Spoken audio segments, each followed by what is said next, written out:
বিসমিল্লাহ আলহামদুলিল্লাহ ওয়াসসালাতু ওয়াসসালামু আলা রাসূলিল্লাহি ওয়া বা'দ। সম্মানিত সুধী, আজ আমরা কথা বলবো অত্যন্ত গুরুত্বপূর্ণ একটি ইবাদত, কোরবানি।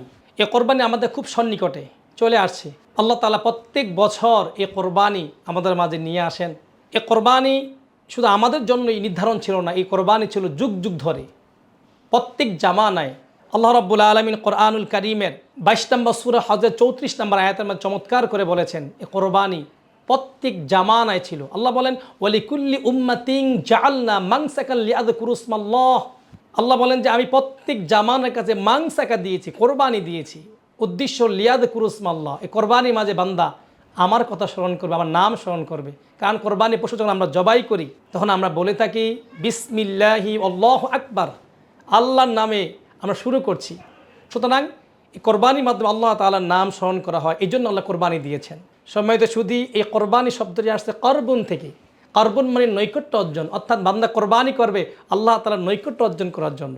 এই কোরবানির উদ্দেশ্য কি? এই কোরবানির উদ্দেশ্য অনেকগুলো আছে, তার মাঝে একটি উদ্দেশ্য হলো শর্তহীন আনুগত্য। আল্লাহ তাআলা ইব্রাহিম আলাইহিস সালামকে দীর্ঘ 95 বছর পরে একটা সন্তান দিলেন। 95 বছর পর্যন্ত আল্লাহ তাআলা ইব্রাহিম আলাইহিস সালামকে সন্তান দেননি, তিনি নিঃসন্তান ছিলেন। তিনি দোয়া করতেন, রব্বি হাবলি মিনাস সলিহিন, আল্লাহ আমাকে নেক সন্তান দাও। তাই এই পয়েন্ট থেকে আমরা আমাদের নিঃসন্তানী দম্পতিকে বলতে চাই, ধৈর্য লাগবে, আল্লাহর কাছে চাইতে হবে। ইব্রাহিম আলাইহিস সালাম যেমনটা চেয়েছিলেন 95 বছর পর্যন্ত তিনি অপেক্ষা করেছেন, আল্লাহকে দোয়া করছে, আল্লাহ আমাকে একটি সন্তান দাও।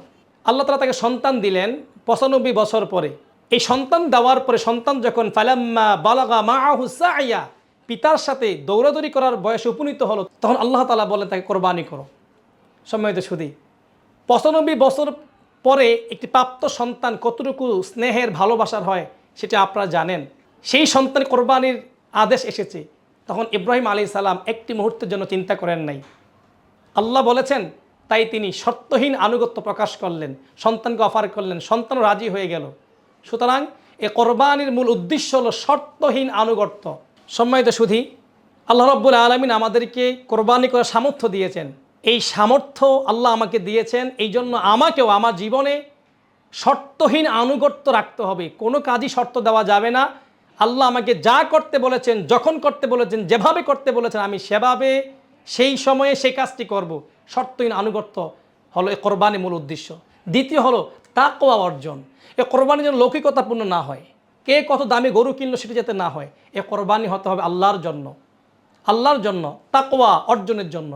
রব্বুল আলামিন কোরআনুল কারীমের 22 নম্বর সূরা হজের 37 নম্বর আয়াতের মাঝে বলছেন, লা ইয়ানালুল্লাহু লুহুমুহা ওয়ালা দিমাউহা ওয়ালাকিন ইয়ানালুহু তাকওয়া মিনকুম। আল্লাহ তাআলার কাছে এই কোরবানির পশু রক্ত এবং মাংস কিছুই পৌঁছে না, পৌঁছে শুধু বান্দার অন্তর তাকওয়া। এই জন্য তাকওয়া, আল্লাহ ভীতি রেখে আল্লাহর জন্য কোরবানি করছি, লোক দেখানোর জন্য নয়। ছেলেকে বিয়ে করেছি, মেয়েকে বিয়ে দিয়েছি, বিয়ের লোকজন কী বলবে, কোরবানি না দিলে প্রতিবেশী কী বলবে, সামর্থ্য নাই ঋণ করতে হবে, সামর্থ্য নাই টাকা যে কোনোভাবে অর্জন করতে হবে, তারপর কোরবানি করতে হবে, এই উদ্দেশ্য হয়। আল্লাহ আমাকে সামর্থ্য দিয়েছে, মান ওয়াজাদা সাআতান, নবীজি বলছেন যা সামর্থ্য সেই কোরবানি করবে। এই জন্য আমরা আল্লাহর জন্য কোরবানি করব। এই দুটি উদ্দেশ্য আমাদের থাকা দরকার কোরবানির পিছনে। এক, শর্তহীন আনুগত্য, দুই, তাকওয়া অর্জন। আসুন আমরা দুইটি এই উদ্দেশ্যকে সামনে রেখে কোরবানি করি। আল্লাহ তৌফিক দান করুক, আমিন। আসসালামু আলাইকুম ওয়া রাহমাতুল্লাহি তাআলা ওয়া বারাকাতুহু।